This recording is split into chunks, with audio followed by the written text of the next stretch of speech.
ছোট্ট রান্নাঘর আমার। আর এই ছোট্ট রান্নাঘরটা কিভাবে মেনটেন করে চলি, এই তো আমার পেঁয়াজগুলো একদম পচে গেছিল, এগুলো আমি বেছে রেখে দিচ্ছি। চলেন আপনাদের সাথে পুরো ভিডিওটা শেয়ার করি। আসসালামু আলাইকুম এভরিওয়ান, সবাই কেমন আছেন? আশা করছি যে যেখান থেকে ভিডিওটি দেখ সবাই ভালো আছেন। আর ভিডিওটি যদি আপনাদের ভালো লাগে তাহলে অবশ্যই আমার চ্যানেলটি সাবস্ক্রাইব করে সাথে থাকবেন। আমার কিচেনটা অনেক ছোট, আর এই জন্য আমি অনেকগুলো সেলফ দেয়ালে লাগিয়ে নিয়েছি, যেগুলো কৌটাগুলো রাখা যায়। এখানে আমি মশলার কৌটাগুলো রেখেছি, আর উপরে আমি দুধ চিনি এগুলো রেখেছি।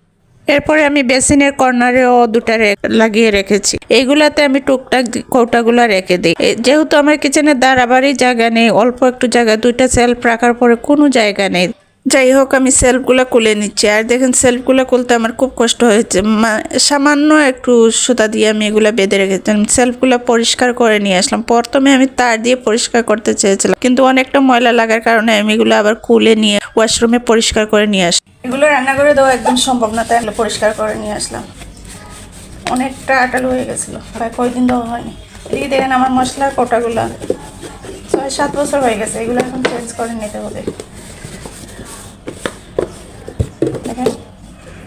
করা হয়ে গেছে, এখন আমি রেখে দেবো। আর কর্নার একটা আমি কালকে পরিষ্কার করব, আজকে পরিষ্কার করব না। দিকে আমি মশলা রাখার কথা একদম ভুলে গেছিলাম, যে আমার মশলার কৌটা থেকে মশলা শেষ হয়ে গেছে। এখন আমি মশলাগুলো রেখে দেবো। দেখছিলাম মার্কেটে, আমার খুব ভালো লেগেছিল, ভাবছি ওই কৌটাটাও নিয়ে আসবো। আমার সবাই চায় যে ঘরে নতুন নতুন জিনিস আসুক।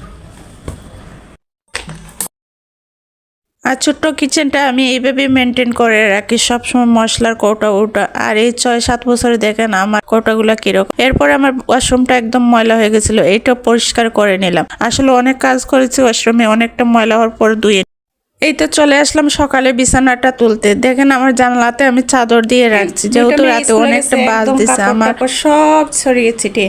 এইগুলো এখন আমার পরিষ্কার করতে হবে। ওই রুমের বিছানাটা আমি গুছিয়ে নিয়েছি, এখন আমি ওই রুমটা গুছাবো। দেখেন বিছানাটা তোলা হয়ে গেল। এই তো দুইটা রুমে বিছানাটা তুলে এরপরে আমি ঘরগুলা মুছে চলে আসলাম সবজি নিতে। সবজিওয়ালা আসছে, তাও সবজিগুলা নিয়ে নিচ্ছে। অনেকটা সবজি লাগবে, ঘরে কোনো কিছু সবজি নেই। এখানে দেখেন অনেক ধরনের সবজি আছে। আর এই মামা প্রায় সময় আমাদের সবজি দিয়ে যায়। আমি যদি নিচে না আনলামই, তারপরে উনি আমার জন্য সবজি রেখে যায় নিচে। এখন আমি নিজেই আসছি, উনি আমার কাছে অবশ্য টাকা পায়, অনেকদিন সবজি দিয়ে গেছে, তো ওনার টাকাটাও দিয়ে দিব। আর আমি সবজিগুলো নিয়ে যাব, বাসায় একদম সবজি নেই। এই তো আমি সবজিগুলো নিয়ে আসলাম। এখানে ধনেপাতা নিয়ে আসছি, শসা নিয়ে আসছি, করলা নিয়ে আসছি, আর নিয়ে আসছি বাঁধাকপি। করলা একটা আমি রেখে দিলাম, আর সবজিগুলো রেখে দিচ্ছি ফ্রিজে। একটা করলা রেখেছি, এটা দিয়ে আমি ভর্তা বানাবো। আর এই পটল ভাজা করব। আসলে আমি কোনোদিন পটল ভাজা করিনি, এই প্রথমবারের মতো আমি পটল ভাজা করব। এতে সবজিগুলো সুন্দর মতো করে ফ্রিজে রেখে দেবো। আর এর সাথে আমি মাছ বোনাটাও করে নেব। আমার মেয়ের পছন্দের রান্নাগুলো আমি রান্না করব আজকে। এই যে ভর্তাটা ও অনেক পছন্দ করে। যাই হোক, আমার রান্নাটা শেষ। ও স্কুল থেকে আসার পরে তো টেবিলে খাবার নিয়ে আসলাম। দেখেন আজকে পটল ভাজা করলাম, মাছ বোনা। এইদিকে আমি বাঁধাকপিটা ভাজি করে নিলাম, এরপরে আমি শসা কেটে নিলাম। আর ওইদিকে দেখেন আমার করলার ভর্তাটাও করে নিচ্ছি। করলার ভর্তাটা আমার মেয়ে অনেক পছন্দ করে।